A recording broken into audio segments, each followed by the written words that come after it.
చెప్పండి.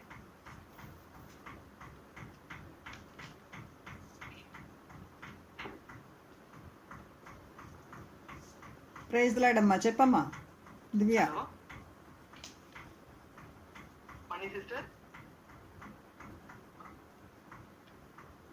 సిస్టర్ ఎవరో మాట్లాడుతున్నారు కదా, అందుకే వెయిట్ చేస్తున్నాను. సరే, క్విజ్కి వెళ్దామండి, టైం వేస్ట్ చేసుకోకుండా. క్విజ్ టైం 5 minutes కాబట్టి నేను 5 minutesలోనే ముగిస్తాను. అందరు రెడీగా ఉన్నారా? ఋతు గ్రంథం నుంచి చదువుకుని వచ్చారని, ఋతు గ్రంథం నుంచి మీరు చదువుకుని వచ్చారని నమ్ముచున్నాను. మొదటి క్వశ్చన్, నా కుమారి అని ఎవరిని పిలిచారు? నా కుమారి అని ఎవరిని పిలిచారు?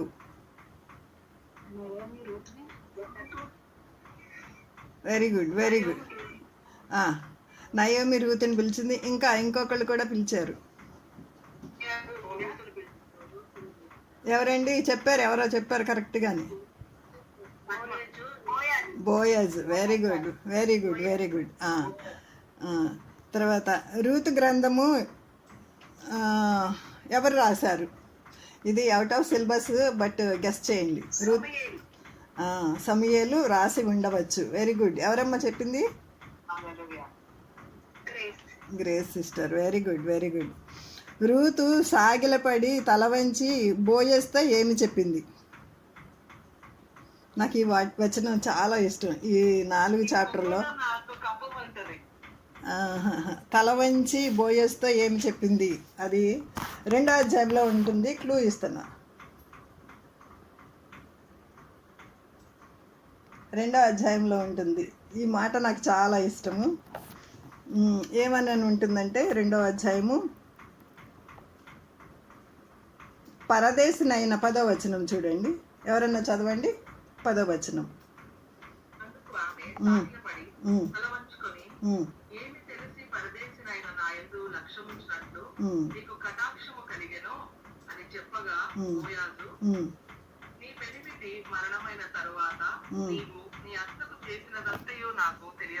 హల్లెలూయా. ఎంత విట్నెస్ అండి, ఎంత గొప్ప సాక్ష్యము. యేసు ప్రభు కూడా మనకి ఇలాంటి సాక్ష్యము దయచేయునుగాక. నయోమి కుమారుల పేర్లేంటి?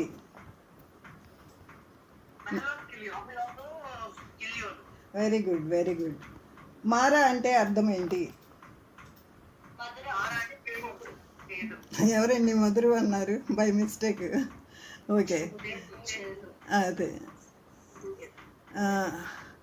రూతు ఎన్ని కొలలు మోసుకుని ఇంటికి వెళ్ళింది? ఎన్ని కొలలు ఎవరు మోసుకుని? Very very good. అబ్బా, ఎంత సూపర్ చెప్తున్నారండి. ఇంకా నాకు ఎంత ఎంకరేజ్మెంట్ వస్తుంది. వెరీ గుడ్ అండి, వెరీ గుడ్. ఎవలు అంటే ఏమిటి? ఎవలు అంటే ఏమిటి?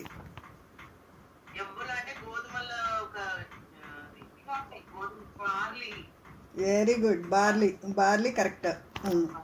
గోధుమలు లాగే ఉంటాయి, అది కూడా కరెక్టే.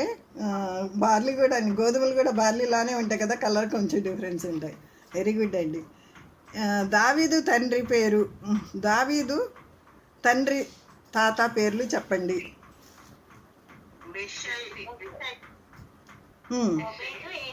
Very good, very very good, very good. అవునవును, గమనించండి ఎవరు ఎక్కువ చెప్తున్నారు. రూతు కొంచెం తిని కొంచెం తన అత్తకి తీసుకొచ్చింది. ఏంటది? ఓ, వెరీ గుడ్, వెరీ గుడ్. ప్రతి కోళ్ళు అలాగే తినిపించాలని దేవుడు ఆ విధంగా సహాయం చేయనుగాక. Very good. చాలా బాగా చెప్తున్నారండి. రూతు తన అత్తకు చేసిన పరిచర్య అంతా ఎవరికి తెలిసింది? Very good, very good. తెలిసింది, బోయాజ్కి తెలిసింది. ఇంకా ఆల్మోస్ట్ అంతా చకా చెప్పేశారండి. 7 కుమార్తెల కంటే ఎక్కువగా ఉన్న నీ కోడలు అన్నది ఎవరు? అసలు కోడలంటే అట్లా ఉండాలన్నట్లుగా ఎవరన్నారండి? 7 కుమారుల కంటే ఎక్కువగా ఉన్న నీ కోడలు అన్నది ఎవరు? కాదు. క్లూ ఇస్తున్నాను, క్లూ ఇస్తున్నాను. 7 కుమారుల కంటే నీ కోడలు ఎక్కువ అని ఒకళ్ళు అంటారు. అది యా, వెరీ గుడ్. ఎవరమ్మా చెప్పింది? Grace sister, very good. 4th chapter, 4th చాప్టర్లో ఉంటుంది అది. తర్వాత చెప్పు తీసుకుని పొరుగువానికి ఇచ్చేటువంటి ఏంటి ఈ సాంప్రదాయం? చెప్పు తీసి ఇస్తారు, ఏదో ప్రామిస్. బంధుధర్మం జరిగించడం, వాళ్ళు ప్రామిస్ చేయటం కోసం కూడా ఈ విధంగా అడుగుతూ ఉంటారు అనమాట. చాలా చక్కగా చెప్పారండి, చక్కా చెప్పారు అసలు. ఇంకొకటి లాస్ట్, ఏ దినములలో కరువు వచ్చింది? ఏ దినములలో కరువు వచ్చింది sister? Very good, very good. టక్కని చెప్పాలి, ఇది ఆలోచించుకోకుండా. ఇప్పటికే అన్నీ చక్కగా టక్క చెప్పేశారు. ఈ యొక్క అధ్యాయాలన్నీ ఎన్ని వచనాలు? వచనాలు. Very good. తర్వాత ఎన్ని వంశాలు ఇక్కడ మనకి లాస్ట్ పేజ్లో, లాస్ట్ అంటే రూతు గ్రంథం లాస్ట్లో ఎన్ని వంశాలు కనిపిస్తాయి? Very good. ఎవరండి ఈ మాట చెప్పింది? 10. గ్రేస్ సిస్టర్, మీకే ఫస్ట్ మార్క్స్. తర్వాత ఇక్కడ మనం చదువుతుంటే ఏంటి లాస్ట్ మనం చదువుతుంటే ఒకసారి చదవండి ఎవరన్నా. 18, 4:18.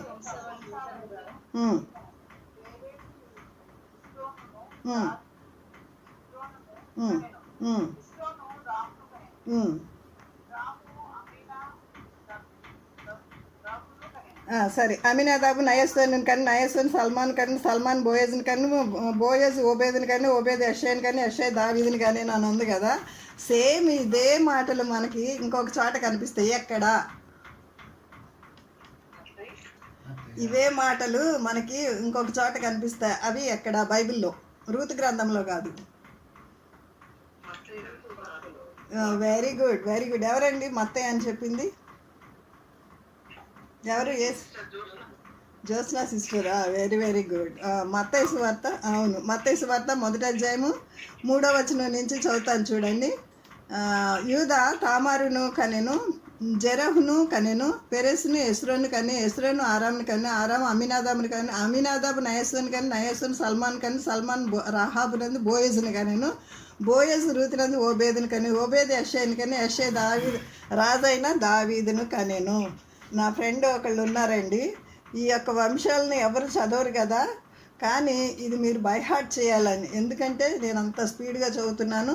నేను ఒక 50 సార్లన్నా చదువుంటాను ఇది. ఈ మత్తయి సువార్తలో ఉన్నటువంటి వంశాల గురించి మనకు తెలిసిందనుకోండి, బైబిల్ క్షుణ్ణంగా అర్థమైపోతుంది అనమాట. సరేనా? సమయం అయిపోయిందండి. చాలా చక్కగా చెప్పారు. నెక్స్ట్ వీక్కి మనము ఎస్తేర్ గ్రంథం 5 చాప్టర్లు, మొదట 1 నుంచి 5 చాప్టర్లు ప్రిపేర్ అవుతాము. ఓకేనండి. చాలా మీకు అంటే ఎంకరేజ్మెంట్గా వాక్యం చదవాలి అని ఆశ ఉన్న వాళ్ళకి ఇది ఎంతో ఉపయోగపడుతుందండి. ఒకవేళ బోరుగా ఎస్తేర్ గ్రంథము 1వ అధ్యాయం నుంచి 5వ అధ్యాయం వరకు 5 చాప్టర్స్. అసలు ఎస్తేర్ గ్రంథంలో 10 ఉంటాయి కాబట్టి 2 టైమ్స్గా మనం విభజన చేసుకున్నాం. చాలా సంతోషం. అసలు ఏం చెప్పారండి, నేను అసలు ఎక్స్పెక్ట్ చేయలేదు. ఇంత చక్కగా మీరు చెప్పారంటే నాకు చాలా సంతోషంగా ఉంది. ఇప్పుడు వాక్యం కొరకు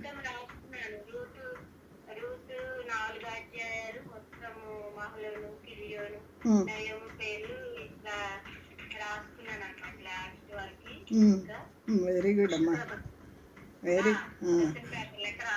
వెరీ గుడ్ అమ్మా. దేవుడు దీవించిన గాక. ఎంత ఇంట్రెస్ట్ లేకపోతే అంత చక్కగా ప్రిపేర్ అయ్యారు. వెరీ గుడ్ అమ్మా.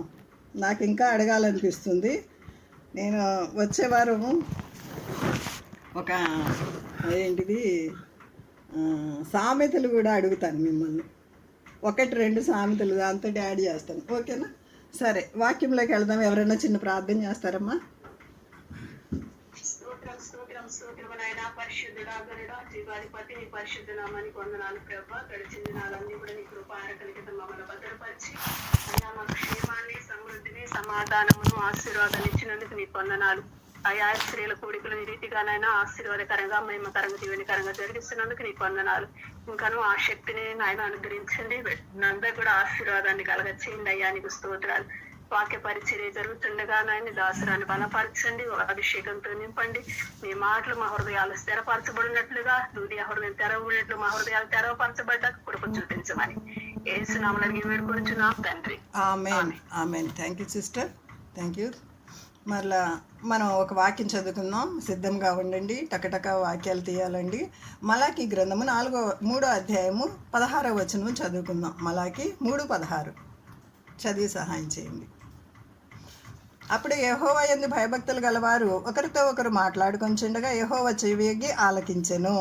మరియు యెహోవా యందు భయభక్తులు కలిగి ఆయన నామమును స్మరించుచుండు వారికి జ్ఞాపకార్థంగా ఒక గ్రంథము ఆయన సముఖమున రాయబడింది. యెహోవా యందు, ఈరోజు నా సబ్జెక్ట్ ఏంటంటే, యెహోవా యందు భయభక్తులు గలవారు ఒకరితో ఒకరు మాట్లాడుకొంచుండగా యెహోవా చెవియొగ్గి ఆలకిస్తాడండి. కీర్తన గ్రంథంలో కూడా ఒక మాట ఉంటుంది, వివేకము కలిగి దేవుని వెతకువారు కలరేమోనని యెహోవా కనుదృష్టి లోకమంతా సంచారం చేస్తుందంట. కాబట్టి మనము మాట్లాడుకునేటప్పుడు మన మాటలు కూడా ఉప్పు వేసినట్లుగా కృపాసహితముగాను, ఎవరు దయచేసి డిస్టర్బ్ చేయకండి, అందరు మ్యూట్లో పెట్టుకోండి. మన మాటలు ఉప్పు వేసినట్లు కృపాసహితముగాను దేవునికి మహిమ తెచ్చినట్లుగా కూడా ఉండాలి. ఇంకొక చాట నిన్ననే మనం వాక్యంలో చదువుకున్నాము, మనం అందరం ఒక చోట గ్యాదర్ అయ్యాం కదా. అప్పుడు ఎక్కడ 2-3 నా నామం కూడి ఉంటారో అది తీసి చదువుతారు ఎవరైనా? నిన్నే కదా చదువుకున్నాము. ఎక్కడ 2-3 నా నామం కూడి ఉంటారో వారి మధ్య నేను ఉంటా అన్నారు కదా. తర్వాత మత్తయి సువార్త 18వ అధ్యాయం 19-20 వచనాలు ఎవరైనా చదువుతారా? మరియు మీలో ఇద్దరు తాము వేడుకున్న దేన్ని గురించి చేయను భూమి మీద ఏకీభవించగా అది పరలోకమందున నా తండ్రి వలన వారికి దొరుకునని నీతో చెప్పుచున్నాను. ఏలయనగా ఇద్దరు నామమున ఎక్కడ కూడి ఇద్దరు అక్కడ నేను వారి మధ్యన ఉండునని చెప్పాను. హల్లెలూయా, హల్లెలూయా. ఎక్కడ 2-3 ఉండి ప్రార్థన చేస్తారు అక్కడ ఉన్నారు. ఇప్పుడు మనం ఇంకా అంతకన్నా ఎక్కువగా ఉన్నామండి. మరి దేవుడు మన మధ్యలో ఉంటున్నారు, మన ప్రతి హృదయాన్ని ఆయన దర్శిస్తున్నారు. ఈరోజు శ్రేష్టమైన వాక్యాన్ని విందామండి.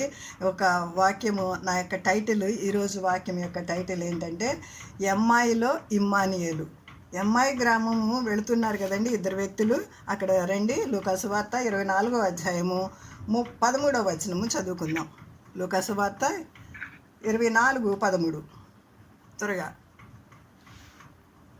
అంతము వరకు సహించిన వాడెవడో వాడే రక్షింపబడు. కాదమ్మా. మంది వారిలో ఇద్దరు యెరూషలేమునకు ఆమడ దూరమున ఉన్న ఎమ్మాయి అను ఒక గ్రామమునకు వెళ్ళొచ్చు. జరిగిన ఈ సంగతులన్నిటిని గురించి ఒకరితో నలుగురు సంభాషించు. హల్లెలూయా. చాలమ్మా, మళ్ళా చదువుదు కానీ మనం ఇదే పేజీలో ఉంటాము. నెమ్మదిగా మళ్ళీ వేరే చోటుకి వెళ్ళి వస్తూ ఇక్కడే ఉంటాం అన్నమాట.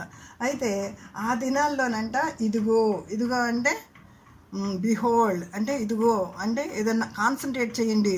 మనకి ఒక చాటింపు వేసినప్పుడు కూడా ఇదిగో అని చెప్తారు కదా, అంటే ఇంపార్టెంట్ అయిన మాట చెప్తున్నాను వినండి. ఇదిగో ఆ దినములందే వారిలో ఇద్దరు యెరూషలేమునకు ఆమడనున్న ఎమ్మాయి అను ఒక గ్రామమునకు వెళ్ళుచున్నారు. ఎవరు వెళ్ళారు? వీరిద్దరు పేరేంటి? ఎవరైనా చెప్పగలరా? ఎవరు వీరిద్దరు? ఒకరి పేరైతే మనకి దైవగ్రంథంలో ఇదే ప్యాసేజ్లో తర్వాత మనకి తెలుస్తుంది, ఇంకొకరి పేరు తెలియదు. కానీ మనం ఈరోజు అది తెలుసుకోబోతున్నాం. హల్లెలూయా, ఎగ్జైటింగ్గా ఉంది కదా. ఎమ్మాయిలో ఇమ్మానియేలు, ఎమ్మాయి గ్రామంలో ఇమ్మానియేలు. నిజంగా ఇమ్మానియేలు దేవుడు మనతో కూడా ఎక్కడ 2-3 కూడి ప్రార్థిస్తారు అక్కడ ఉంటా అన్నారు, కానీ ఇక్కడ నడిచేటప్పుడు కూడా ఉన్నట్లుగా మనం చూస్తున్నాం. అందుకే ద్వితీయోపదేశకాండం 6వ అధ్యాయంలో ఉంటుంది, మనం కూర్చుండుట, లేచుట, నిలబడ్డ సమస్తము ఆయనకి తెలుసంట. మరలా మన బిడ్డలకు కూడాని వాళ్ళు కూర్చున్నప్పుడు లేచినప్పుడు దేవుని వాక్యాన్ని పడుకున్నప్పుడు దారిలో వెళుతున్నప్పుడు కూడా దేవుని వాక్యాన్ని వారికి నేర్పించమని దేవుని వాక్యము సెలవిస్తుందండి. నిజంగా చిన్నప్పుడు నేను ఆ విధంగానే నా బిడ్డలకి దేవుని వాక్యాన్ని ఆ విధంగానే నేర్పించానండి. కూర్చున్నప్పుడు లేచినప్పుడు వాళ్ళు స్కూల్కి వెళ్తున్నప్పుడు స్కూల్ నుంచి వచ్చినప్పుడు బ్లాక్ బోర్డ్ మీద రాసేయటం, డోర్ల మీద రాసేయటం, దేవుని వాక్యం కంఠపాఠం అవ్వాలని ఆ విధంగా దేవుని వాక్యాన్ని వారికి నేర్పించానండి. మరి వీళ్ళు కూడా ఎంఐయు అనే గ్రామానికి వెళుతూ ఏ సంగతులు సంభాషించుకుంటున్నారు. ఇందాక మనము మరి మలాకి గ్రంథంలో చదువుకున్నాం కదా, మనము ఎవరమైతే దేవుని గురించి మాట్లాడుకుంటూ ఉంటామో, దేవుని గురించే కాదు ఏ విషయాలన్నా మాట్లాడుకుంటామో దేవుడు వింటాడు, ప్రతిదీ వింటాడు. ఒక సహోదరి లేదనుకోండి, ఆమె గురించి మనం ఏదన్నా మాట్లాడుకుంటున్నాం అనుకోండి, దేవుడు అంట పరలోక రాజ్యంలో ఇదిగో ఆ రోజున నువ్వు ఈ సహోదరి గురించి ఇట్లా మాట్లాడేవని స్పీకర్ పెట్టి వీడియో వేసేసి కూడా చూపిస్తారట. కాబట్టి మనము మాట్లాడేటప్పుడు ఏ విషయమైనా సరే బహు జాగ్రత్తగా, బహు భయంతో, దేవుడు ఆలకిస్తున్నాడు, దేవుడు చూస్తున్నాడు అనే భయంతో మనం జీవించినట్లయితే మన మాటలు ఉప్పు వేసినట్లు కృపాసహితముగాను ఇతరులకి ఆశీర్వాదకరంగాను ఉంటాయన్నమాట. Thank you. మరి ఈ తర్వాత 14వ వచనం చూడండి అమ్మా. 14వ వచనం, జరిగిన సంగతులన్నిటిని గురించి ఒకరితోనొకరు సంభాషించుకునేది. వారు సంభాషించుతూ ఆలోచించుకొనుచుండగా యేసు తానే దగ్గరకు వచ్చి వారితో కూడా చాలమ్మా చాలు. తర్వాత మళ్ళీ చదువుదాము. వీరు ఎక్కడికి వెళ్తున్నారు? యెరూషలేము నుంచి ఎంఐయు అనే గ్రామానికి వెళ్తున్నారు. యెరూషలేము నుంచి ఎంఐయు గ్రామానికి ఎన్ని కిలోమీటర్లు అంటే 12 కిలోమీటర్లు. అయితే అది మన బైబిల్ గ్రంథంలో ప్రతిదీ లేదు, కానీ నేను ఎక్కువగా తరచి చదువుతాను కాబట్టి కొంత చరిత్ర మనకి చెప్తుందనమాట. అయితే వాళ్ళు అక్కడి నుంచి వెళ్ళేటప్పుడు యేసు గురించే మాట్లాడుకుంటున్నారు. యేసు గురించి మాట్లాడుకుంటుంటే ఆయనే వాళ్ళ దగ్గరికి వచ్చేసారు. ఇక్కడ ఒక చక్కని మాట ఉంటుంది, జాగ్రత్తగా మనం గమనించినట్లయితే యేసు తానే దగ్గరకు వచ్చి వారితో నడిచెను అని ఉంటుంది. తానే అని లేకపోకుండా మనం తానేని బ్రాకెట్లో పెట్టేసుకుని యేసు దగ్గరికి వచ్చి వారితో నడిచెను అన్నా సరే సేమ్ అదే మీనింగ్ వస్తుంది కదా. కానీ తానే అని ఎందుకన్నారండి? తానే అంటే మనకి 7 sayings, మనకి దీంట్లో యోహాను సువార్తలో 7 sayings ఐయామ్ అని చెప్తారు కదా. I am the way, I am the truth, I am the light, life అన్నీ కూడా దేవుడు చెప్తూ ఉంటాడు కదా. ఐ ఆమ్ రిజరెక్షన్ అండ్ నేనే మార్గమును, నేనే పునరుద్ధానమును జీవమును, నేనే నిజమైన ద్రాక్షవల్లి, ఇవన్నీ చెప్తారు కదా. తానే నేనే అని చెప్పడం కోసం అన్నమాట. ఆయన తానే నేనొక్కడే అని మనకి తెలియజేస్తుంది అనమాట. అయితే వారు ఆయన్ను గుర్తుపట్టలేకుండా వారి కన్నులు మూయబడిను. మనం కూడానండి అనేక సార్లు ఆయన అంటే తెలుసు, ఆయన అనేక అద్భుతాలు చేస్తారు, మన జీవితంలో చేశారని కూడా తెలుసు. ఈ దివ్య గ్రంథం మన చేతుల్లో ఉందండి. ఎన్నిసార్లు ఆయనతోటి మనం సంభాషిస్తున్నాం. దేవుని వాక్యం చదవటం అంటే ఆయనతో మాట్లాడటం, మనం ఆయన మనతో మాట్లాడటం, ప్రార్థన చేయటం అంటే మాట్లాడటం, మనము దేవునితో మాట్లాడటం, అది మనకు తెలిసిందే కదండి. దేవుని వాక్యం మన చేతుల్లో ఉన్నప్పుడు మనం ఎంతగా చదువుతున్నాం. ఒక ఆయన, నాకు డాక్టర్ గారు ఒక ఆయన తెలిసిన ఆయన ఉన్నారు. ఆయన మత్తయి సువార్త 5వ అధ్యాయం కొండ మీద ప్రసంగం 3 అధ్యాయాలు ఉంటాయి కదండి, 5, 6, 7 ఈ 3 కంఠపాఠంగా ఒక పొల్లు కానీ సున్నా కానీ తప్పు లేకుండా కంఠపాఠంగా అప్పచెప్తారండి. అంటే ఆయన ఎంతగా దేవుని సన్నిధిలో వాక్యం పట్ల తపన కలిగి ఉన్నారో, వాక్యం పట్ల ఆయన ఎంత శ్రద్ధ కలిగి ఉన్నారో, వాక్యాన్ని ఎంతగా నెమరు వేస్తున్నారో మనకు అర్థమవుతుంది. నేను స్త్రీల కూడికి తీసుకునేటప్పుడు నేను ఎప్పుడు కూడా ఏ ప్రాంతానికి వెళ్ళినా స్త్రీల కూడిగా తీసుకుంటూనే ఉంటాను. అక్కడ నేను చేసేది ఏంటంటే ముందు వాక్యాన్ని ధ్యానించాలి, వాక్యాన్ని నేర్పించాలి. నా సహోదరులందరూ కూడా వాక్యంలో బాగా తర్ఫీదు అవ్వాలి, అదే ఒక ఆశ ఉంటుంది. అందుకని నేనేం చేస్తానంటే ఒక 4-5 వచనాలు మీరు నేర్చుకుని రండి, నెక్స్ట్ వీక్ మీరు చెప్పాలి అని నేను పెట్టేదాన్ని అనమాట. ఇప్పటి నుంచే ఇన్ని రూల్స్ పెట్టామనుకో ఇంకా కొంతమందికి ఇష్టం ఉండకపోవచ్చు. నెమ్మదిగా అనేక విషయాలు మనము దాన్ని ఇంప్లిమెంట్ చేద్దాము. ఈ విధంగా కూడుకుంటా ఒకళ్ళ సాక్ష్యాన్ని ఒకళ్ళు వింటుంటే, ఇందాక ఆ సిస్టర్ సాక్ష్యం విన్నప్పుడు కూడా మనలో అందరికీ అలాంటి తపన దేవుడు ఒక్కడే యేసుప్రభు ఒక్కడే నిజమైన దేవుడు అని ఆ చిన్న ప్రాయంలోనే ఆమె ఏ విధంగా విశ్వసించి దేవుని కొరకు నిలబడిందో మనం ఇప్పుడు విన్నాం కదా.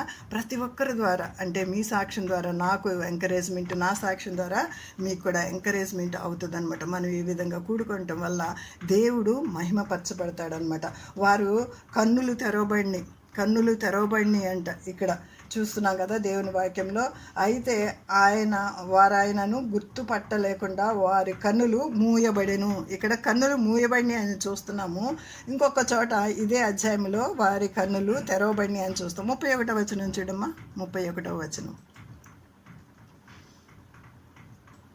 వారి కన్నులు తెరవబడి ఆయనను గుర్తుపట్టింది. అంతటా ఆయన వారికి ఎప్పుడైతే వారి కన్నులు తెరవబడినాయో అప్పుడు ఆయన అదృష్టుడైన. ఇంకొక వచనం చూసుకుందాం. 46వ వచనం చూడమ్మా. క్రీస్తు శ్రమపడి 3వ దినమున మృతుల్లో నుండి లేచిననియు యెరూషలేము మొదలుకుని సమస్త జనములలో ఆయన పేరట మారు మనసున పాపక్షమాపణ ప్రకటింపబడిననియు వ్రాయబడి ఉన్నది. 45వ వచనం. 45. అప్పుడు వారు లేఖనములు గ్రహించినట్లుగా ఆయన వారి మనస్సును తెరచి చాలమ్మా చాలు. వారి మనస్సును తెరిచాడు, వారి కన్నులను తెరిచాడు, వారి హృదయాన్ని కూడా తెరిచాడు. వాడి కన్నులు ఎప్పుడైతే తెరవబడినాయో ఆయన అదృశ్యుడయ్యాడు. నిజంగా దేవుని వాక్యం మన దగ్గరికి వస్తుంది. దేవుని వాక్యం మనకి ఎంతగానో తెలుసు. మరి దేవుని వాక్యం ధ్యానించాలని కూడా తెలుసు. కానీ ఎంతగా టైం మనం స్పెండ్ చేస్తున్నాం మనకు మనమే ప్రశ్నించుకుందాం, పరిశీలించుకుందాం. దేవుని వాక్యం నెమరు వేయట మరియా ఉత్తమమైన దాన్ని ఎన్నుకుందని మనకు తెలుసు. అది ఇప్పటి వరకు బైబిల్ గ్రంథంలో మనం చదివినప్పుడల్లా మనకి ఎంత ఇన్స్పిరేషన్గా ఉంటుంది. ఉత్తమమైన ఆయన సన్నిధి తప్ప, ప్రార్థన వాక్యం తప్ప ఈ లోకంలో ఇంతకన్నా గొప్పది ఇంకేది లేదని నేను నా అభిప్రాయం. అందుకని నేను వాక్యాన్ని ఎక్కువగా ప్రేమిస్తాను, వాక్యాన్ని ఎక్కువగా చదువుతూ ఉంటా. నాకు టైం దొరికినప్పుడల్లా నా ఫ్రెండ్ అంటే నేను ఇంకా ఫోన్లో ఫ్రెండ్స్ తోటి ఏవో గంటలు మాట్లాడి టైం వేస్ట్ చేసుకునే ఫ్రెండ్స్ని నేను అలాగా పెట్టుకోను. నిజంగా దేవుని వాక్యానికే ప్రాధాన్యత ఇస్తాను, ఎక్కువ వాక్యం ధ్యానించడానికే ఇష్టపడతాను. లోతైన మర్మాలు దేవుడు మాట్లాడుతూ ఉంటాడు, లోతైన మర్మాలు. ఇదే వాక్యాన్ని మనం అనేక సార్లు చదువుతాం, కానీ చదివినప్పుడల్లా ఒక లోతైన మర్మం మనకి అర్థమవుతూ ఉంటుంది అనమాట. అంత డీప్ రూట్స్లోకి మనల్ని దేవుడు తీసుకెళ్తూ ఉంటాడు. మాటికి చదవాలి. నిజంగా దేవుని వాక్యం చదవకపోతే మనం అంతా ఇంకా ఘోరమైన స్థితిలో ఇంకెవరు ఉండరు అనమాట. అయితే ఇక్కడ మనం 16వ వచనంలో మనం చూసినట్లయితే, అయితే వారాయనను గుర్తుపట్టలేకుండా వారి కన్నులు మూయబడినాయి. ఆయన మీరు నడుచుచు ఒకరితో ఒకరు చెప్పుకొంచున్న ఈ మాటలు ఎవరి గురించి అనని ఆయన ఏమని ఆయన వారిని అడగగా వారు దుఃఖముఖులై నిలిచిరి. అంటే ఇదంతా డే అంతా చూశారు కదా, యేసు ప్రభుని సిలువ వేయటము ఇదంతా చూశారు కదా. ఇదంతా జరిగింది ఏ రోజునంటే ఇప్పుడు వీళ్ళ సంభాషణ అంతా ఆదివారం సాయంత్రం అన్నమాట. ఆదివారం మార్నింగ్ ఆయన లేచారనేసి చాలామందికి ఇది తెలిసింది, కానీ వీళ్ళకి ఇంకా తెలియలేదు. ఈయన మమ్మల్ని విడిపిస్తారని అనుకున్నాము, ఈయన మమ్మల్ని రోమా ప్రభుత్వం ఎంతో భయంకరమైన కఠినమైనటువంటి దాసత్వంలో ఉన్నాము, మమ్మల్ని విడిపిస్తారు, ఈయన మెస్సయ్య అని అనుకున్నాము, కానీ ఈ ప్రధానులు అందరూ కలిసి ఆయన్ని చంపేశారు అని ఆయనకే చెప్తున్నారు. చూడండి ఎంత అమాయకంగా చెప్తున్నారంటే. అయితే వారు ఆయనను గుర్తుపట్టలేకుండా వారి కన్నులు మూయబడిన ఆయన మీరు నడుచుచు ఒకరితో ఒకరు చెప్పుకొనిచున్న ఈ మాటలేమని అడుగగా వారు దుఃఖముఖులై నిలిచిరి. ఆ వారిలో క్లయోపా అనేవాడు యెరూషలేములో బస చేయుచుండి ఈ దినములలో అక్కడ జరిగిన సంగతులు మీకు తెలియదా అని అడుగుతున్నారు. ఎవరిని అడుగుతున్నారు? ఎవరి గురించి చెప్పుకొంచున్నారో ఆయన్ని అడుగుతున్నారు. ఆయన ప్రభు అని వారు గుర్తుపట్టలేదు కదా, ఆయన్నే అడుగుతున్నారు. ప్రభువుని గుర్తుపట్టలేకుండా ఆయన్ని అడుగుతున్నారు. ఈ విషయాలన్నీ మీకు తెలియదా అని అంటున్నారు. అంటే ఆయనకి తెలియక అడిగారా? కొన్ని విషయాలు దేవుడు మనతో చెప్పించుకుంటారు. చిన్న పిల్లల మాటలు మనం ఏ విధంగా చెప్పించుకుంటుంటే, అంటే మనము ఆయనతో మాట్లాడటం ఆయనకి ఎంతో ఇష్టం అనమాట. ఆయనతో సంభాషించటము, ఆయనతో సహవాసం చేయటము, ఆయనతో ముచ్చటించడం ఆయనకి చాలా ఇష్టం అనమాట. మళ్ళీ ఒకసారి చెప్పు అని మనం పిల్లల్ని ఏ విధంగా మన మనవరాళ్ళని ఏ విధంగా మనము లాలిస్తామో ప్రభువు కూడా మనల్ని కూడా అంతే విధంగా లాలిస్తున్నారు అనమాట. మరియ కూడా అక్కడ వెతుకుతూ ఉంటే, మరియా నువ్వు ఎవరిని వెతుకుతున్నావు అని నన్ను అడుగుతారు కదండి. మగ్ధలేనే మరి వెతుకుతూ ఉంటుంది కదా, ఆయన తోటమాల అనుకుని ఇంతో మాట్లాడుతూ ఉండి ఎవరిని వెతుకుతున్నా యేసు ప్రభువుకి తెలియదా, కానీ ఆమె నోటితో చెప్పించాలని, ఇక్కడ కూడా వీరి నోటితో చెప్పించాలని ప్రభువు ఎంతో ఆసక్తిగా వారంకా చూస్తూ ఉన్నారన్నమాట. అందుకని ప్రార్థన వాక్యమేనండి. ఆ రెండే ప్రభువుని సంతోషపరిచేవి, ఆ రెండే. అవి తప్ప మొత్తమైనవి ఈ లోకంలో నాకేవి కనిపించలేదండి. అందుకని నా సమయం ఉన్నప్పుడల్లా నేను వాక్యానికి మరి ప్రార్థనకి ఎక్కువగా సమయాన్ని గడుపుతూ ఉంటాను. అయితే వారిలో క్లయోప అనేవాడు యెరూషలేములో బస చేయుచుండి ఈ దినములలో అక్కడ జరిగిన సంగతులు మీకొక్కళ్ళకే తెలియదా అని ఆయనని అడిగాను. ఆయన అవి ఏమని వారిని అడిగినప్పుడు వారు నజరేయుడైన యేసుని గురించిన సంగతులే. ఆయన దేవుని ఎదుటను ప్రజలందరి ఎదుటను క్రియల్లోనూ వాక్యములోను శక్తిగల ప్రవక్త అయ్యుండెను. ప్రవక్త అని అనుకుంటున్నారు, తర్వాత మెస్సియా అని నమ్ముతారన్నమాట. ప్రవక్త అని అనుకుంటున్నారు. ఈ క్లయోప మనం ఇందాక ఇద్దరు సంభాషించుకుంటున్నారని చెప్పాం కదా, ఒక ఆయన పేరు క్లయోప, రెండవ ఆయన పేరు నేను లాస్ట్లో చెప్తాను, అప్పటికి మీరు గెస్ చేయొచ్చు అనమాట. ఈయన క్లయోప అన్న ఆయన యేసు ప్రభు ఈ లోకంలో ఉన్నప్పుడు యేసేపు అని తండ్రికి మరి ఉన్నారు కదా, ఆ యేసేపు అనేటువంటి ఆయనకి తమ్ముడు అనమాట. ఎవరు? క్లయోప. ఈయన భార్య పేరు మరియా. మనకి సిలువ దగ్గర వారు కనిపిస్తూ ఉంటారనమాట. సిలువ దగ్గర క్లోపా భార్య అయిన మరియా అని కనిపిస్తూ ఉంటారనమాట. అంటే ఈ మార్గంలో వెళుతూ ఉన్నది ఎవరంటే భార్యాభర్తలు. వాళ్ళు 12 కిలోమీటర్లు ట్రావెల్ చేసి, అంటే ఇక్కడి నుంచి మనకి పటాన్చెరు నుంచి చందానగర్ అంత దూరం, ఒక వారం అంతా ఇక్కడ ఉండి, ఎందుకంటే యేసుప్రభు అన్నదమ్ముల పిల్లలే కదా వాళ్ళు, మామూలుగా లోకరీత్యా చూసినట్లయితే వాళ్ళందరూ కలిసి ఒకే చోట పెరిగిన పిల్లలు, ఎప్పుడు వస్తూ పోతూ వాళ్ళింటికి వీళ్ళింటికి వాళ్ళు వస్తూ ఉంటారు. అయితే వీళ్ళు క్లోపా భార్య అయినటువంటి మరియా అని మనము చూస్తాం అనమాట. అది బైబిల్ గ్రంథంలో లేదు కానీ చరిత్ర మనకి చెప్తుంది అనమాట. అయితే ఆయన ఏవని వారిని అడిగినప్పుడు వారు నజరేయుడైన యేసుని గుర్చిన సంగతులే అని చెప్తున్నారు. ఆయనతోటి చూడండి ఎలాగా చెప్తున్నారు. తర్వాత చదవమ్మా 20వ వచనం చదువు. 20వ వచనం.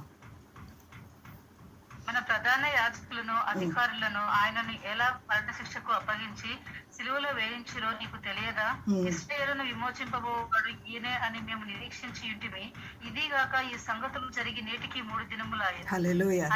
చాలమ్మా, 3 దినములు అయిపోయింది. అంటే నేను చెప్పాను కదా, అంటే శుక్రవారం, శనివారము, ఆదివారం. ఇది ఆదివారం సాయంకాలమున. ఇది 4వసారి యేసు ప్రభు వీరికి ప్రత్యక్షమైనట్లు దైవగ్రంథం మనకి తెలియజేస్తుంది. ఫస్ట్ టైము మగ్ధలేనే మరియకి, ఫస్ట్ ఆమె కదండి సువార్త తీసుకెళ్ళింది, పునరుద్ధారణ వార్తని ఆమె తీసుకెళ్ళింది. ఆమె వెళ్ళి ఎవరికి చెప్పింది? శిష్యులకి చెప్పింది కదా. శిష్యుల్లో 2 మాత్రం పరిగెట్టుకుంటా వచ్చి చూశారు, వారు చూశారు కదా. తర్వాత పేతురుకి కనిపించారు. తర్వాత వారందరూ కూడి ఉంటే వారి మధ్యలోకి వెళితే అమ్మో దెయ్యమో బోతుమో అనుకుని భయపడ్డారనమాట. ఆ విధంగా ఇది 4వసారి అనమాట. 4వసారి వారికి ప్రత్యక్షమై ఇశ్రాయేలు విమోచింపబడేవాడు ఈయనే అని మేము నిరీక్షించుంటమే. ఇదిగాక ఈ సంగతులు జరిగి 3 రోజులు అయిపోయింది, ఆయన మమ్మల్ని విడిపిస్తారు అని మేము ఎంతగానో ఎదురు చూస్తున్నాం, కానీ ఈ యొక్క అధికారులు ఆయనకి ఇలాంటి భయంకరమైన శిక్ష విధించారు అని చెప్తున్నారనమాట. 22వ వచనం, ఇది ఇంపార్టెంట్, చదువుకోండి. తర్వాత ఇది అండర్లైన్ కూడా చేసుకోండి. అయితే మాలో కొందరు స్త్రీలు తెల్లవారగానే సమాధి యొద్దకు వెళ్లి ఆయన దేహమును కానక వచ్చి, కొందరు దేవదూతలు తమకు కనబడి ఆయన బ్రతికి ఉన్నాడని చెప్పి మాతో చెప్పి మాకు విస్మయము కలుగచేశారు. చాలు, విస్మయము కలుగచేశారంట. అంటే ఇంకా ఆయన చనిపోయే ఉన్నారు అని వీళ్ళ మైండ్లో ఉంది, ఆయన బ్రతికారు అని చెప్తేనంట వీళ్ళకి విస్మయం అయిపోయిందంట. అంటే ఒక కన్ఫ్యూజను కానీ ఒక అదేంటి విస్మయం అంటే ఇంకేం చెప్పాలంటే ఆశ్చర్యము, అంటే నమ్మశక్యము కానటువంటి మాటలాగా వాళ్ళకి అనిపించింది అనమాట. అయితే మాలో కొందరు స్త్రీలు తెల్లవారగానే, స్త్రీలు అనేవాళ్ళు ఎలా ఉండాలండి? తెల్లవారుగానే. మనకి 31వ సామెతల గ్రంథంలో ఉంటుంది కదా, స్త్రీ యొక్క లక్షణాలన్నీ, గుణవతి అయిన స్త్రీ లక్షణాలన్నీ అక్కడ మనకు వ్రాయబడి ఉంటుంది. తెల్లవారకు ముందే వీళ్ళందరూ ఏమి సిద్ధపరచుకుని వెళ్ళారు? సుగంధ ద్రవ్యాలు. దేనికి పూయడానికి?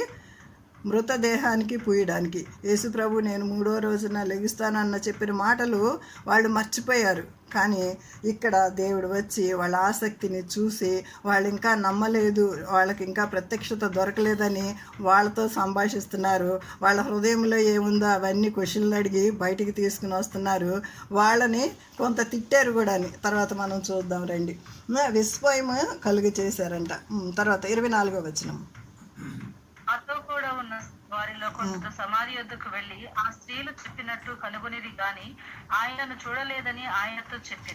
ఆయన్ని చూడలేదు. కొంతమంది చెప్పారు కానీ నిజమో కాదో అనేసి మేము ఇంకా నమ్మలేదు. మరి మాలో అయితే కొంతమంది స్త్రీలు వెళ్ళారు అని ఆయనతోటి చెప్తున్నారండి. అందుకు ఆయన ఇక్కడ తిడుతున్నారు చూడండి, ఒక్కసారి చదవమ్మా. అందుకు ఆయన అవివేకులారా ప్రవక్తలు చెప్పిన మాటలన్నిటినీ నమ్మని మందమతులారా. చాలు, ఏమని తిడుతున్నారు యేసు ప్రభు, ఏమని తిడుతున్నారు ఇక్కడ చూడండి. అవివేకులారా, మందమతులారా అని తిడుతున్నారు. తిట్టినా సరే వీళ్ళు ఏంటి ఎవరో ఆ యేసు ప్రభు అని గుర్తుపట్టట్లేదు కదా, ఎవరో ఒక ఆయన వచ్చేసి మనల్ని ఏంటి ఈ విధంగా తిడుతున్నారు అని ఏమన్నా వాళ్ళు ఏంటి నోటికొచ్చినట్టు నువ్వు మాట్లాడుతున్నావు అని ఒక మాట అన్నారా? ఎందుకు అనలేదంటే ఈయన మాట్లాడుతుంటేనంట వాళ్ళ హృదయము మండుతుందంట. Hallelujah. I am bread of life అని అంటారు కదండి, జీవవాక్యము. ఆయన మాట్లాడుతుంటే ఆ జీవం వాళ్ళలో ప్రవేశించి ఆయన మాట్లాడినప్పుడంట వాళ్ళ హృదయం మండిందంట. అందుకని ఆయన తిట్టినా సరే ఏమనలేదు. మనకి బాప్తిస్మ ఇచ్చే యోహాను కూడా సర్పసంతానమా చెరుపు చేయి ప్రజలారా అని మనకి మత్తయి సువార్త 3వ అధ్యాయంలో కూడా తిడుతూ ఉంటాడు. అయినా సరే అక్కడ పెద్ద పెద్ద అధికారులు వచ్చి నిలబడి ఉంటారు. వాళ్ళు కూడా ఏమీ మాట్లాడరు. ఎందుకు మాట్లాడరు చెప్పమంటారా? మనకి మలాకి గ్రంథం తర్వాత 400 సంవత్సరాలు మౌనముగా ఉన్నటువంటి పీరియడ్ ఉంటుంది. 400 సంవత్సరాలు దేవుడు ఏ ప్రవక్తని పంపించి కానీ ఇంకా ఎవరైనా యాజకులను పంపించి కానీ దర్శనం ద్వారా కానీ ప్రవక్తలను పంపించి కానీ ఏ మాట మాట్లాడరు. మౌనకాలము ఆ విధంగా ఉండిపోతుంది. మత్తయి సువార్తకి మలాకీకి 400 సంవత్సరాలు తేడా ఉంటుందన్నమాట. ఆ సమయంలో వాళ్ళందరూ కూడా దేవుని వాక్కు ఏదన్నా తిట్టినా పర్వాలేదు అన్నట్లుగా ఎంతో ఆశతో ఎదురు చూస్తున్నటువంటి సమయంలో అప్పుడు యేసు ప్రభు పుడతారు కదా, మనకు తెలుసు కదా మత్తయి సువార్త. ఆయన శిశువే ఉన్నారు, ఆయన ఇంకా పరిచర్య ఇంకా మొదలు పెట్టలే. కానీ ఆయనకన్నా ముందుగా మాట్లాడిన వారు ఎవరంటే మనకి యోహాను, బాప్తిస్మ ఇచ్చే యోహాను. ఆయనకన్నా 6 నెలల ముందు పుడతారనమాట. ఆయన ఏమని తిడుతున్నారో చూడండి. తిట్టినా సరే బాగానే ఉంది అని వాళ్ళు ఎంతగానో హ్యాపీ ఫీల్ అవుతున్నారన్నమాట. అందుకని దైవ గ్రంథంలో మనకి ఒక మాట ఉంటుంది. ఏమని ఉంటుందంటే వారు దేవుని బిడ్డలు తిట్టినా సరే అది నాకు తైలాభిషేకము అని దావీదు రాస్తూ ఉంటాడు. కీర్తన గ్రంథము 132 వారు నన్ను తిట్టుట నాకు తైలాభిషేకము. 141వ కీర్తన 5వ వచనం. నీతిమంతులు నన్ను కొట్టుట నాకు ఉపకారము, వారు నన్ను గద్దించుట నాకు తైలాభిషేకము అని అంటారు కదా. నిజంగా నీతిమంతులు గద్దించడం, ఎవరైనా ఒకవేళ పాస్టర్స్ కానీ ఎల్డర్స్ కానీ ఒక మాట అన్నప్పుడు మనము అంత తొందరగా రియాక్ట్ అవ్వకూడదు. ఎందుకంటే దేవుని వాక్యము సెలవిస్తుంది, నీతిమంతులు నన్ను కొట్టుట నాకు ఉపకారం అని దావీదు, కింగ్ అయినటువంటి దావీదు చెప్తున్న వాళ్ళు నన్ను గద్దించడం నాకు తైలాభిషేకము అని అంటున్నారు. ఇది మనం ఫాలో అయినట్లయితే దయచేసి మనం తొందరపడి ఏ మాట మాట్లాడకుండా ఉంటాం అన్నమాట. సరే, ఇంకా మనం ముందుకు వెళదాం రండి. 26వ వచనం చదువమ్మా. ఇలాగ శ్రమపడి తన మహిమలో ప్రవేశించుట అసత్యము కాదా అని వారితో చెప్పి మోషేయు సమస్త ప్రవక్తలను మొదలుకొని లేఖనములన్నిటిలో తన్ను గూర్చిన వచనముల భావము వారికి తెలిపెను. చాలు మోషే సమస్త ప్రవక్తలు. ఇంకా మనకి కింద చూసినట్లయితే 44వ వచనం కూడా ఒకసారి చదువు. 44వ వచనము అంతటా ఆయన మోషే ధర్మశాస్త్రంలోను ప్రవక్తల గ్రంథములోను కీర్తనలోను నన్ను గూర్చి వ్రాయబడినవన్నీ నెరవేరవలనని నేను మీ యొద్ద ఉండినప్పుడు మీతో చెప్పిన మాటలు నెరవేరినవని వారితో చెప్పాను. చూసారా ఏం చెప్తున్నా? అన్నీ మనకి పురాతనమైనటువంటి పాత నిబంధనలో ఉన్న ప్రవక్తలు చెప్పినవి, మోషే చెప్పినవి, కీర్తన గ్రంథంలో చెప్పినవి అన్నీ కూడా గుర్తు చేస్తున్నారు. అందుకేనేమో ఇవన్నీ గుర్తు చేస్తున్నప్పుడు అంట వాళ్ళ హృదయం మండిందంట. ఇంతలో 28వ వచనం. ఇంకా నేను ముగించేస్తా, 2 నిమిషాల్లో ముగించేస్తా, సమయం అయిపోయింది. 2 నిమిషాల్లో ఇంతలో తాము వెళ్ళుచున్న గ్రామం దగ్గరకు వచ్చినప్పుడు ఆయన ఇంకా కొంత దూరము వెళ్ళినట్లు అగపడగా వారు సాయంకాలము కావచ్చినది, ప్రొద్దుగుంకినది, మాతో కూడా ఉండమని చెప్పి ఆయనను బలవంతము చేసిరి కనుక ఆయన వారితో కూడా ఉండటకు లోపలికి వెళ్ళాను. ఆయన వారితో కూడా కూర్చున్నప్పుడు ఒక రొట్టెను పట్టుకుని స్తోత్రము చేసి దాన్ని విరిచి వారికి పంచిపెట్టగా వారి కన్నులు తెరవబడి ఆయన గుర్తుపట్టిరి. అంతటా ఆయన వారికి అదృష్టుడాయి. హల్లెలూయా. నేను దీంతో ముగించేస్తున్నానండి. ఎప్పుడైతే మరి ఈ యొక్క ఇజ్రాయలైట్స్కి, ఎందుకంటే వీళ్ళు 430 సంవత్సరాలు బానిసత్వంలో ఉన్నారు కాబట్టి, వేరే దేశంలో ఉన్నారు కాబట్టి, వీళ్ళకి ఆతిథ్యం ఇవ్వటం కానీ, ఎవరైనా స్ట్రేంజర్స్ అంటే పరదేశ వాళ్ళు వస్తే వాళ్ళకి ఆతిథ్యం ఇవ్వటం అన్నది వీళ్ళకి చాలా గౌరవంగా భావిస్తారంట. అందుకని సాయంత్రం అయిపోయింది, ప్రొద్దుగుంగుతుంది, అయ్యా మీరు మాతో కూడా రండి, మాతో ఉండండి అని అనేసి వారు బలవంతం చేశారంట. బలవంతం చేసినప్పుడు వాళ్ళ ఇంట్లోకి వెళ్ళండి. అందుకని దేవుని వాక్యంలో ఏం సెలవిస్తుందంటే, ఇదిగో నేను తలుపు నద్ద నిల్చుండి తట్టుచున్నాను, ఎవరైనా నా స్వరం విని తలుపు తీస్తే నేను వారి దగ్గరకు వస్తాను, వారితో కలిసి నేను భోజనం చేస్తానని మనకి ఒక వాక్యం ఉంది కదండి. ప్రకటన గ్రంథం 3వ అధ్యాయంలో ఒక చక్కని మాటలు ఉంటాయి కదా. అట్లా వీళ్ళు కూడా బలవంతం చేస్తేనే వాడు ఇంటికి వెళ్ళారండి. మనల్ని కూడా దేవుడు తోసుకుని వచ్చేసే దేవుడు కాదు, కల్పించుకుని వచ్చేసే దేవుడు కాదు. మనం హృదయం అనే తలుపు దగ్గర నిలబడి, హృదయం అనేడు తలుపు నొద్ద యేసునాదుండు, నిలచి సదయుడగుచు తట్టుచుండు సకల విధములను, ఎంతగా నిలబెట్టి మనం ఏడిపిస్తున్నామంటే ఆయన్ని ప్రతిరోజు ఆయన హృదయం అనే తలుపు దగ్గరకు వచ్చి, అమ్మ వాక్యం చదువు, అమ్మ ప్రార్థన చెయ్యి అని ఆత్మ మనలో పక్క నుంచి గద్దిస్తూనే ఉంటుందండి. మనం నిర్లక్ష్యం చేస్తాం కాబట్టి వాక్యం మనలోకి వెళ్ళట్లేదు, వాక్యం పట్ల శ్రద్ధ మనకి కలగట్లేదు. వీరు ఎప్పుడైతే వారిని ఆహ్వానించారో, బలవంతం చేశారో, యేసు వారి గృహంలోకి వెళ్ళారండి. మన హృదయం అనేటువంటి మన గృహంలో కూడా ఆయన వస్తానికి ఆయన రెడీగా ఉన్నారు. సిద్ధపడదాము, సిద్ధపరచుదాము. మన కన్నులు, వారి కన్నులు ఏ విధంగా తెరవబడినాయో మన కన్నులను కూడా తెరిచి మన ఈ కాలనీలో ఉన్న వారి అందరినీ కూడా మనం వెలిగించుదాం గాక. ఇంకా అనేక విషయాలు చెప్పాలని నేను ప్రిపేర్ అయ్యాను, కానీ సమయము మనకి తక్కువగా ఉంది. ఇప్పటికే నేను చాలా సమయం తీసుకున్నాను అని అనుకుంటున్నాను. మరి దేవుని చిత్తం అయితే, మరి మీ అందరికీ అనుకూలమైతే ఇంకొక 15 నిమిషాలు ఎక్కువగా మనము ముందుకు వెళదాము. దేవుడి చిన్న వాక్యమును దీవించునుగాక. మన టైటిల్ ఎమ్మాయిలో ఇమ్మానియేలు కదండి. God bless you all.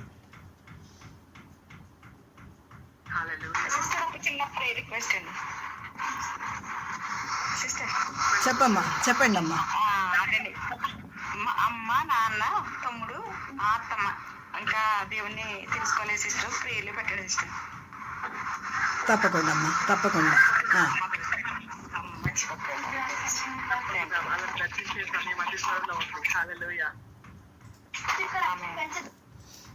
ఈ వారం అనౌన్స్మెంట్స్ చూసుకుందాం సిస్టర్. దేవుడు మనందరితో కూడా మాట్లాడి ఆయన యొక్క వాక్యమైన రొట్టెను అనుదినము ఆయనతో కలిసి మనము విరవాలని, ఆయన విరచి మనకి తినబెట్టాలని ఆశపడుతున్నాడని, నా హృదయాన్ని మన హృదయాన్ని తాకి ఆయన చెప్తా ఉన్నాడు. మనీ సిస్టర్ గారు, you are such a wonderful woman of God in our life. ఈ యొక్క అగ్ని అయితే మన హృదయాల్లో మండుతా ఉందో, అనుదినము మా జీవితాలలో, మనందరి జీవితాలలో ఆయన వాక్యము మండుడుగా కానీ ప్రార్థన చేసుకుందాం. ప్రేరేపింపబడిన వాడు వాక్యాన్ని ఎత్తి పట్టుకొని 1 నిమిషము ప్రార్థన చేయండి. అలాగే ఈ యొక్క కూటమిని ముగించడానికి కూడా చాలేదండి.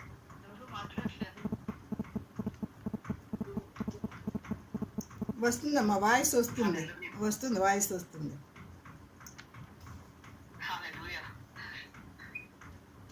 క్లోజింగ్ ప్రేయర్ చేసుకున్నాం సిస్టర్. ఈ యొక్క వాక్యం మన హృదయాలలో అనుదినము మన యేసుతో పాటుగా రొట్టె విరవాలని, ఆయన యొక్క వాక్యం, ఆయన ఏ మాటలైతే ఆ ఇమ్మానుయేలు ఎమ్మావులో ఆయన బోధించాడో దానికి మించిన ప్రత్యక్షత వాక్కు అనుదినం మనకి ఇవ్వాలని ప్రార్థన చేసుకుందాం. ఈ యొక్క వాక్యం మనందరి జీవితాల్లో స్థిరపరచబడి ఫలము వచ్చినట్లుగా ఒక సిస్టర్ గారు ప్రేరేపించబడి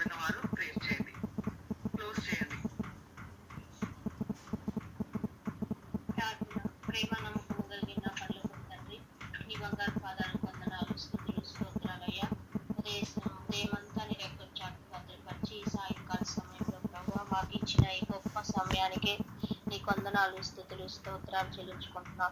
ఇంతవరకు నాయన పాటలతోనూ సాక్ష్యంలోనూ అయ్యా మీరు మహిమ పొందిన విధానాన్ని బట్టి నీకు వందనాలు, స్తోత్రాలు. అయ్యా నీ దాసురాలు మీరు నిలువ పెట్టుకొని మా వినికిల్లో తీసుకొచ్చిన అయ్యా నీ లేఖన భాగాలన్నిటిని బట్టి నీకు వందనాలు, స్తుతులు, స్తోత్రాలు. అవును అయ్యా, మా మా మాటలో అయ్యా మా ప్రవర్తనలో అయ్యా మేమేమి మాట్లాడినాను తండ్రి, ఈ లోకంలో అయ్యా మేమేం మాట్లాడుకున్నా నాయన మేము నీ ఎదుట తండ్రి లెక్క ఉంటుందని ప్రభువా నాయన, మరి ఆ లెక్కకు మేము బాధ్యతలను కలిగి అయ్యా మా మాట